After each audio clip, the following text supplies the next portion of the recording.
Antes de comenzar a hablar de la enfermedad de Parkinson, debemos conocer la diferencia entre el parkinsonismo y la enfermedad de Parkinson propiamente dicha. La enfermedad de Parkinson es una enfermedad neurodegenerativa que afecta a las neuronas dopaminérgicas, que son las encargadas del movimiento correcto de nuestro cuerpo. Su manifestación más conocida son los síntomas motores, principalmente el temblor cuando la extremidad está en reposo, movimientos lentos, es decir, la bradicinesia, rigidez muscular y alteración del equilibrio y la postura. El parkinsonismo se suele establecer como la manifestación de dos de estos cuatro síntomas, generalmente la bradicinesia y rigidez, pero el temblor puede estar o no presente, y aunque la enfermedad de Parkinson sea la causa más frecuente, no es la única. Datos que sugieren una causa diferente de parkinsonismo son una distribución asimétrica de los síntomas y signos, por ejemplo, en la enfermedad de Parkinson el inicio es unilateral y por tanto asimétrico. La aparición de síntomas que no son típicos, como la aparición precoz de caídas, alteración temprana de la memoria, problemas para pasar o tragar los alimentos, así como la disminución de la tensión arterial al levantarse de la cama, por mencionar algunos. Falta de respuesta al tratamiento farmacológico dopaminérgico o que la enfermedad avance rápidamente, mucho más de lo conocido en la enfermedad de Parkinson. La diferencia entre el Parkinson y el parkinsonismo es que el primero es una enfermedad neurodegenerativa y el segundo es una manifestación de la enfermedad de Parkinson.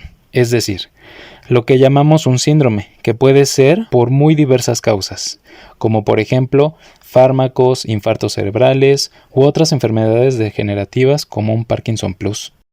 Aunque hay sutiles diferencias en la forma de clasificar los parkinsonismos, en resumen se suele hablar de dos de ellos, que son los secundarios y el parkinsonismo plus.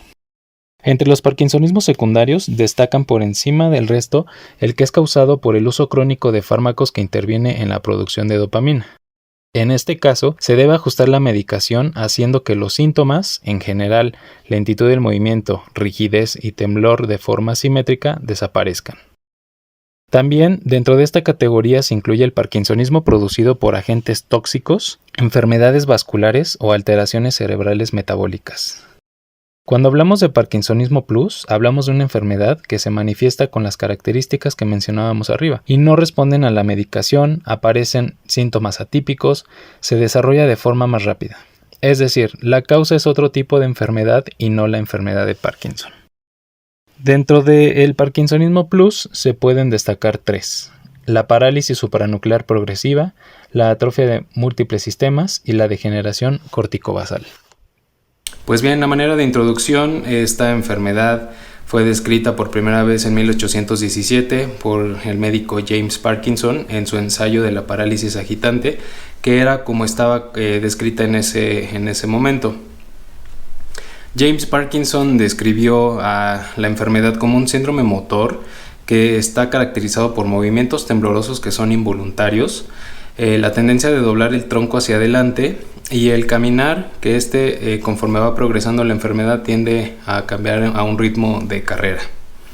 Fue hasta 1861 que un neurólogo francés, Jean-Martin Charcot, él ya como tal dio el nombre de enfermedad de Parkinson.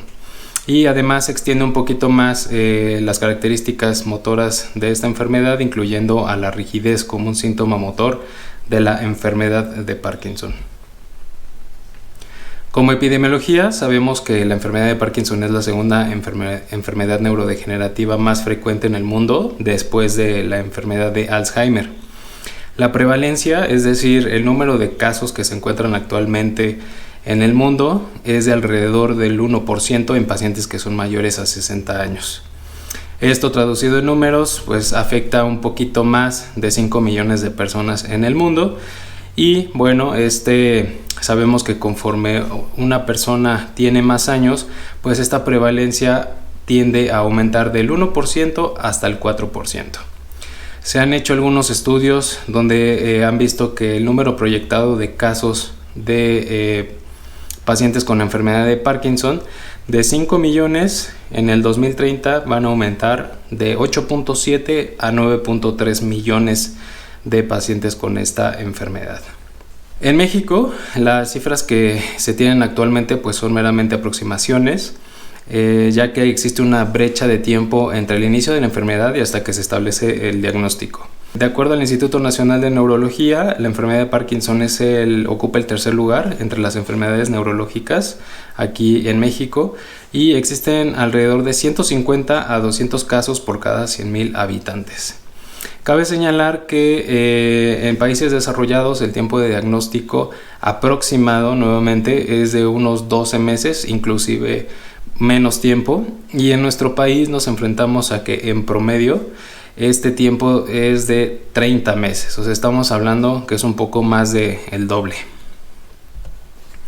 Las causas de la enfermedad siguen siendo desconocidas, sin embargo se sabe que la combinación de factores ambientales, tóxicos y genéticos aumentan la probabilidad de desarrollar esta enfermedad.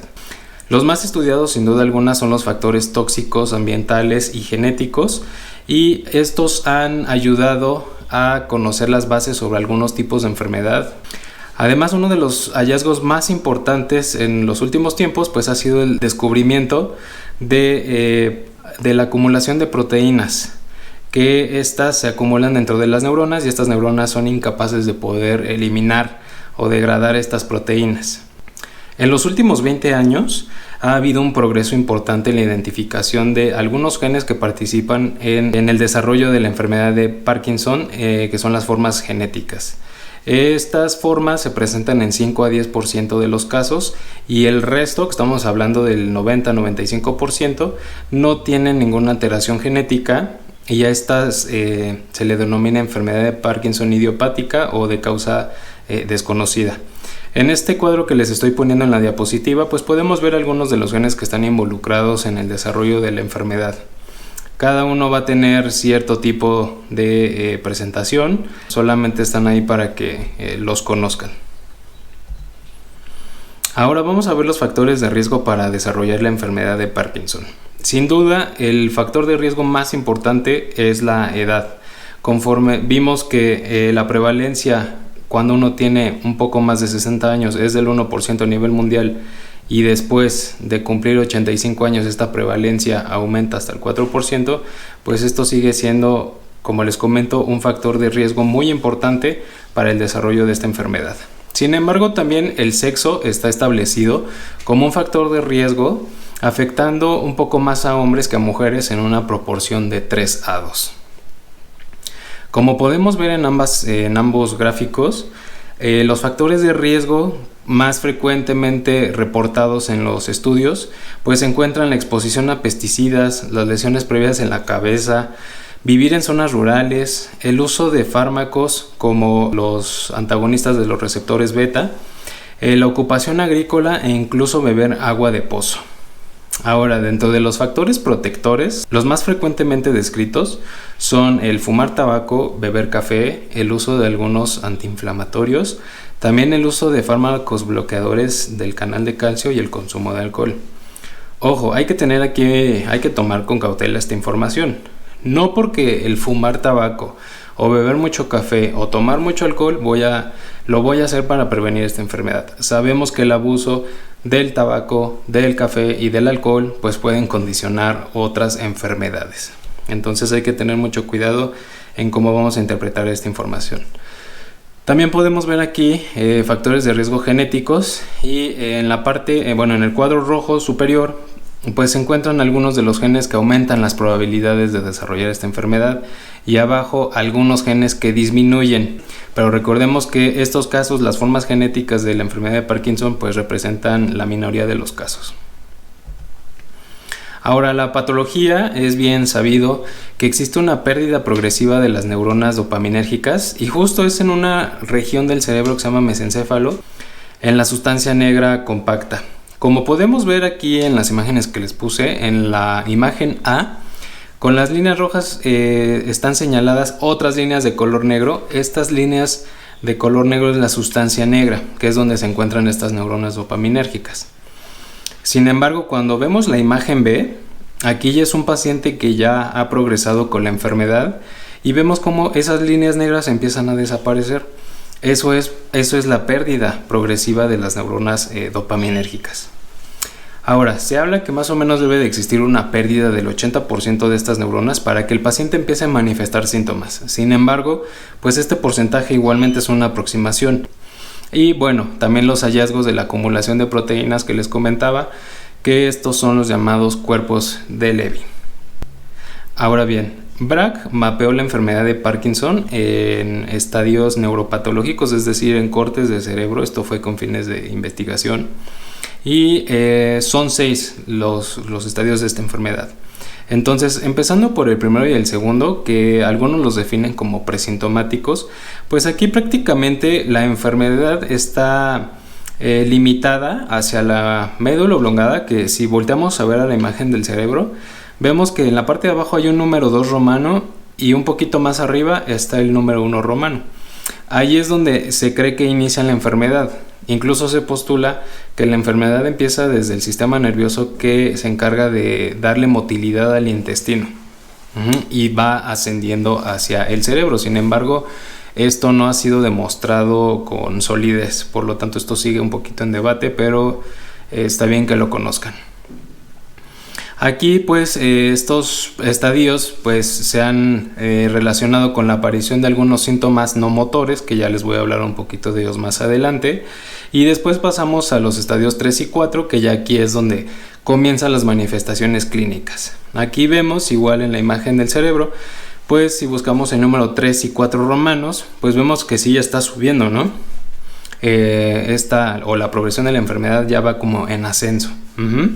Y aquí obviamente ya se invaden otras estructuras dentro del sistema nervioso central. Ahora bien, los últimos estadios, que ya son el 5 y el 6, que ya son las fases más avanzadas de la enfermedad, pues aquí ya entramos en el campo de las complicaciones. Aquí ya igual, si vemos la imagen del cerebro, pues vemos que ya prácticamente en teoría todo el cerebro ya está afectado. Entonces aquí empiezan, como les comento, complicaciones que ya son propias de la enfermedad de Parkinson. Ahora bien, vamos a pasar a las manifestaciones clínicas y vamos a empezar por los síntomas motores, que estos pues la verdad son los más famosos, los más conocidos. Y de ellos pues los síntomas cardinales es la bradicinesia, es decir, la lentitud del movimiento, la rigidez, que igualmente la presentan muchos pacientes, el temblor en reposo y la inestabilidad postural, que esta incluso puede aparecer ya en etapas un poquito más avanzadas. Si vemos la imagen que está del lado superior derecho, en un recuadro verde, les estoy poniendo, si ven en la parte de abajo viene un 0, que ese es el tiempo 0, digamos que es cuando ya se establece el diagnóstico de la enfermedad de Parkinson. Vemos que sí, ya el paciente vemos que tiene esta lentitud de movimientos, que está rígido, que está temblando, pero vemos que conforme pasa el tiempo van a ir apareciendo más síntomas motores. ¿Como cuáles? Como la disfagia o la dificultad para poder pasar o tragar los alimentos, la inestabilidad postural, como ya les había comentado, el bloqueo o el congelamiento de la marcha y las caídas. Con esto quiero decir que puede que desarrollen ciertos síntomas motores, no quiere decir que todos los van a desarrollar. Una vez más, esto hay que irlo tomando con cierta cautela. Y así como están estos síntomas motores que les comento que son como los más famosos o los más conocidos, están los síntomas no motores. Estos síntomas no motores incluso llegan a aparecer años antes de que se establezca el diagnóstico de Parkinson como tal. Estos síntomas pueden ser de una variedad, muy amplia. Y como les comento, pueden empezar 10 años antes, incluso 20 años antes de que se establezca el diagnóstico, y que estos síntomas predominen, pues dificulta, ¿no? el diagnóstico de la enfermedad de Parkinson. Vemos en la tabla que está del lado izquierdo que de manera general se dividen en categorías, ¿no? Por ejemplo, disfunción autonómica, que aquí podemos encontrar alteraciones en aparato gastrointestinal, en el sistema urinario, en el aparato cardiovascular, y podemos tener alteraciones del sueño, del comportamiento, dolor, alteración en los sentidos.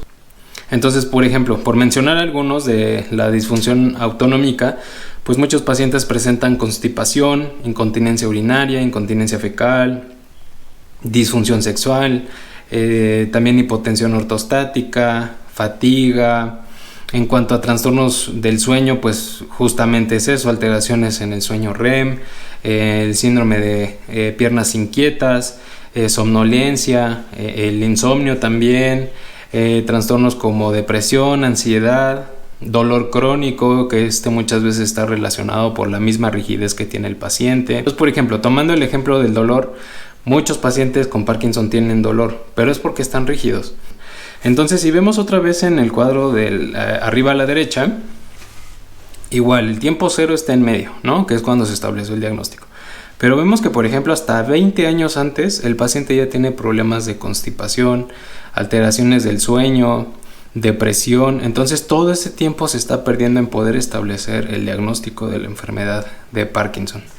Y como vemos, una vez que llegamos al tiempo cero, que es cuando se establece el diagnóstico, pues ahora vamos hacia adelante, ¿no? Y empiezan a aparecer más síntomas no motores. Así como les había comentado que hay síntomas motores que también empiezan a presentarse, pues también hay síntomas no motores que también pueden expresarse conforme progresa la enfermedad. Entonces, otra vez, no quiere decir que todos estos síntomas los vayan a presentar, ¿no? Puede que presenten o no estos síntomas. Y bueno, hay otros que ya son síntomas que están relacionados con el uso de los medicamentos. El diagnóstico sigue siendo clínico. Es muy importante que acudan con un médico que sepa tratar la enfermedad de Parkinson. Idealmente tiene que ser tratado este paciente por un neurólogo especialista en trastornos del movimiento. Muchas veces, o la mayoría de los pacientes, son tratados por neurólogos generales. Y está bien. Sin embargo, lo ideal, como les repito, es que esta enfermedad la trate un trastornólogo del movimiento. Este diagnóstico clínico pues se establece a través del interrogatorio y la exploración física. Existen actualmente criterios diagnósticos para esta enfermedad y se ha visto que tienen una sensibilidad hasta del 92%. En lo que se refiere al error diagnóstico, se ha reportado que hasta el 24% de los diagnósticos de enfermedad de Parkinson que son realizados por neurólogos generales es incorrecto. Es decir, a lo mejor el neurólogo general pues todavía no temblaba el paciente, pero ya tenía una lentitud de movimiento en rigidez y ya lo diagnosticó como enfermedad de Parkinson cuando todavía no lo era. Ese es el error del 24% con los neurólogos generales. Sin embargo, cuando ya se pone a prueba el diagnóstico de un neurólogo especialista en trastornos del movimiento, este error del 24% se reduce al 8%. Entonces, de ahí la importancia que les comento que esta enfermedad debería de ser tratada por neurólogos especialistas en trastornos del movimiento. Bien, aquí de manera breve les estoy presentando cuáles son los criterios diagnósticos para esta enfermedad. Vemos que son 3 pasos. El paso 1 es la bradicinesia, recuerdan la lentitud del movimiento, y que se puede apoyar con uno o más de los siguientes, como son rigidez, temblor, la inestabilidad postural. Después están los criterios de exclusión, es decir, la presencia de uno o más de todos los que están aquí, pues prácticamente sugieren un diagnóstico alterno a la enfermedad de Parkinson. Por ejemplo, antecedentes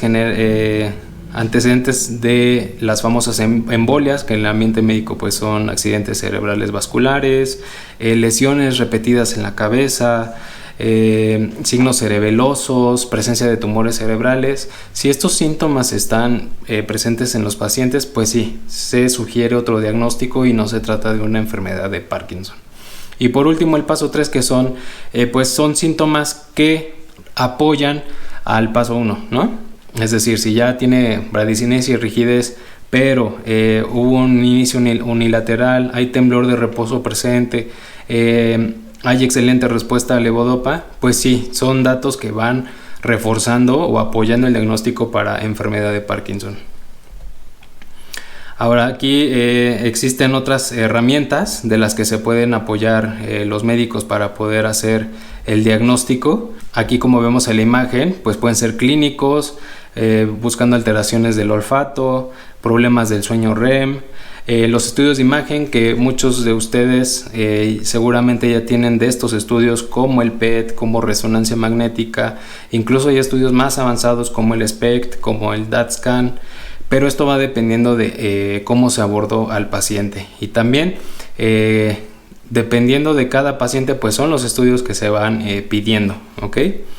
Estudios patológicos que pues son de biopsia de tubo digestivo. Como les comentaba, está esa hipótesis que esta enfermedad se pudo haber empezado desde el sistema nervioso que inerva a estas estructuras.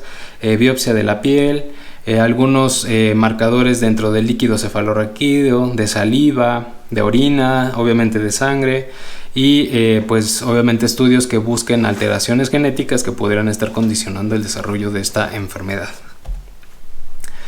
Bien, ya casi para terminar, el tratamiento lo podemos dividir básicamente en farmacológico y no farmacológico. La levodopa sigue siendo el medicamento de primera línea. Como les comenté, el problema aquí es que se están perdiendo esas neuronas dopaminérgicas y por lo tanto la dopamina está disminuyendo. Entonces la levodopa, una vez que uno se lo toma, a nivel del sistema nervioso central se convierte en esa dopamina. Y por eso es que ese sigue siendo el medicamento de primera línea. Sin embargo, disponemos de otros grupos farmacológicos que actúan de manera similar. La intención es que los niveles de dopamina dentro del sistema nervioso central estén dentro de parámetros normales, tratar de imitar con estos fármacos los niveles que estarían de forma normal en un paciente que no tiene esta enfermedad, ¿ok? Entonces ahí está los agonistas dopaminérgicos, los inhibidores de la MAO, los inhibidores de COMT, y el otro es el tratamiento no farmacológico. Como aquí les pongo, muchos de estos se ofrecen en UTMON, la rehabilitación, por supuesto que está el tratamiento quirúrgico, que eso ya es otro tema. Está la terapia del lenguaje, terapia ocupacional, nutrición, que eso es algo que vamos a abordar en este taller, que creemos que es muy importante que conozcan. También el enfoque o el abordaje neuropsicológico, que también vamos a tener una sesión de estos en este taller. Entonces, como ven, el tratamiento no solamente es del neurólogo, es decir, es multidisciplinario, y eso lo van a ver el día de hoy. Es decir, está el apoyo por rehabilitación, por neuropsicología, por neurocirugía, por nutrición. La cantidad de personas que participan en este tratamiento pues es bastante extenso.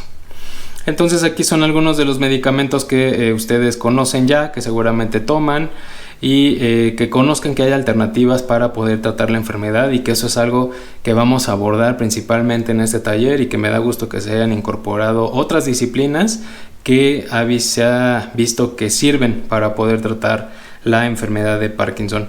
También para los síntomas no motores existe tratamiento, dependiendo de qué síntoma no motor estemos hablando, pues el tratamiento será ya muy particular a ese síntoma, pero saber que tanto para lo motor y no motor existe tratamiento.